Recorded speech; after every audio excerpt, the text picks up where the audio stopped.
Hello there.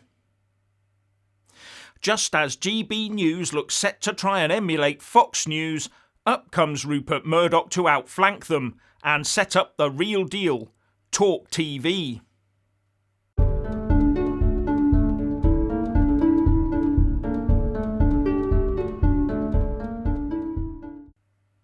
As per usual, please like, subscribe and comment below.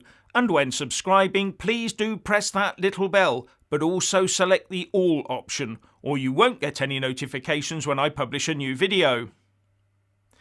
This is a real game changer for UK media, and it will really rattle the cages, especially those cages on the left.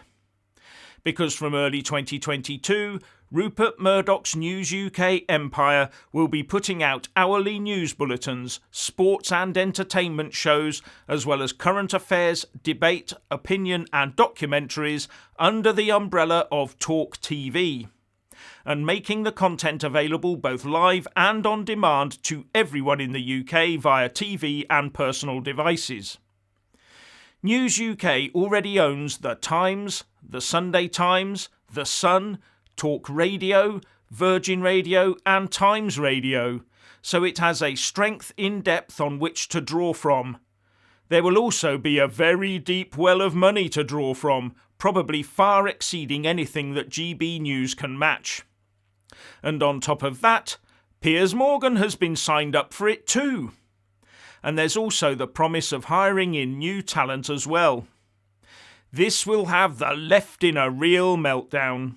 They were blubbering enough about GB News and did all they could to disrupt it, including going after any advertiser that dared to put an ad in the GB News breaks, with some limited success.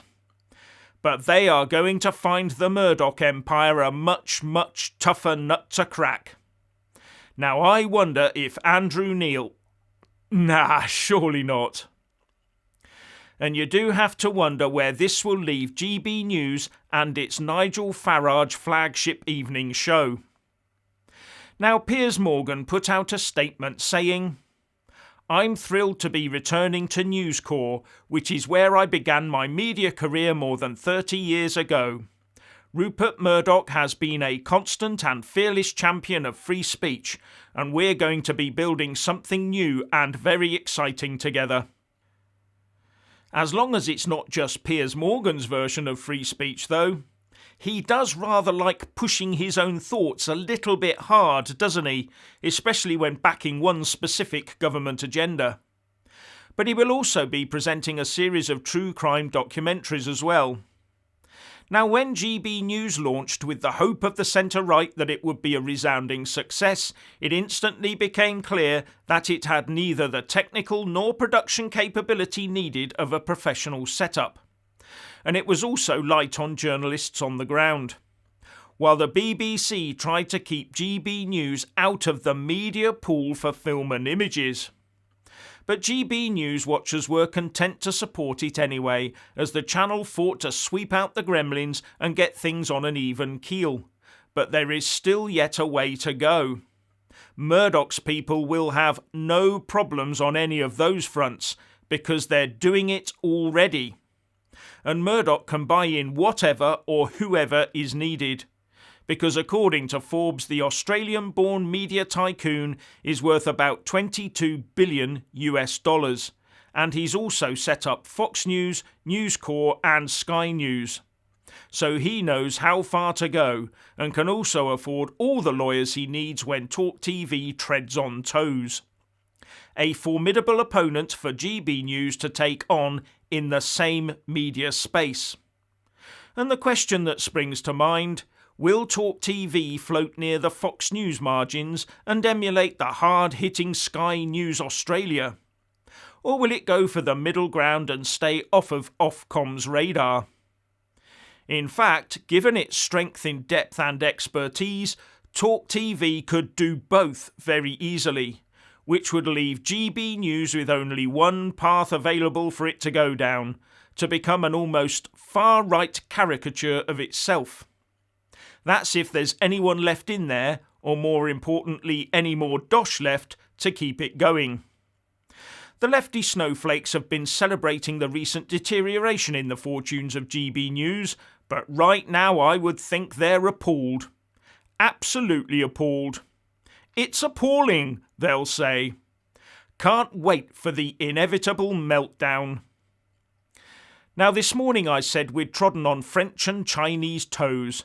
Well, we really have upset them. But before I get to that, I just want to say a massive thank you to all my Super Thanks, Patreon and PayPal supporters, as well as those that do buy a mug, with my mug on it. Links in the descriptions box below. You really do help me keep this channel going.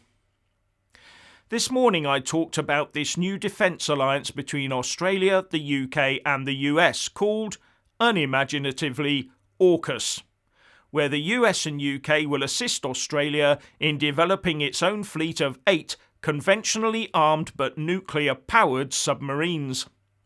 And as a result, the Aussies tore up a deal they had, worth nearly 30 billion quid, for France to supply Australia with 12 conventional submarines. And the former French ambassador to Washington said this was the US and UK stabbing France in the back. Well, it was actually Australia that cancelled the deal, but hey-ho.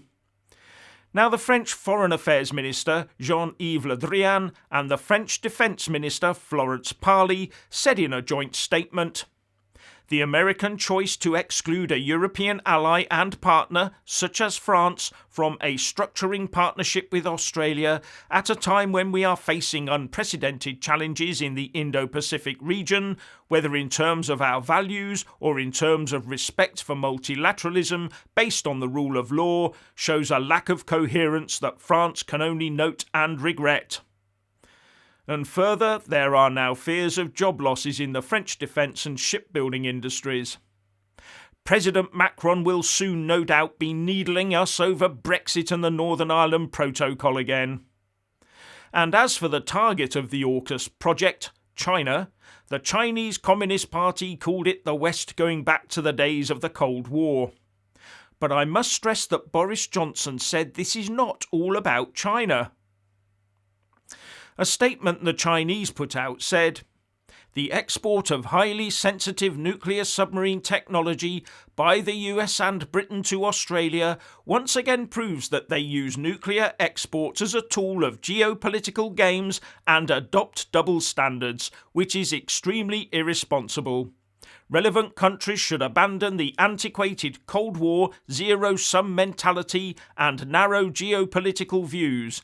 They should act in ways conducive to regional peace and stability, or they will only hurt themselves."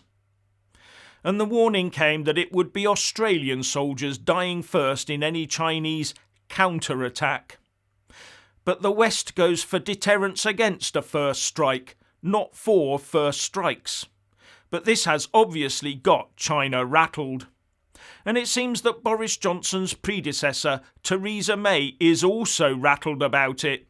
So it must be the right thing to do then.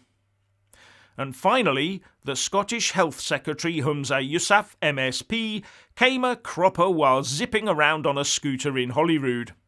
Seems a silly thing to do, but he's recently injured his leg and was using something called a knee scooter to help him get about the building. But a video doing the rounds shows that he sort of rather went for it, leaving the poor staffer carrying his notes to have to run to keep up with him. And right in mid-flight, Yousaf goes arse over tit and severely injures his bloated ego.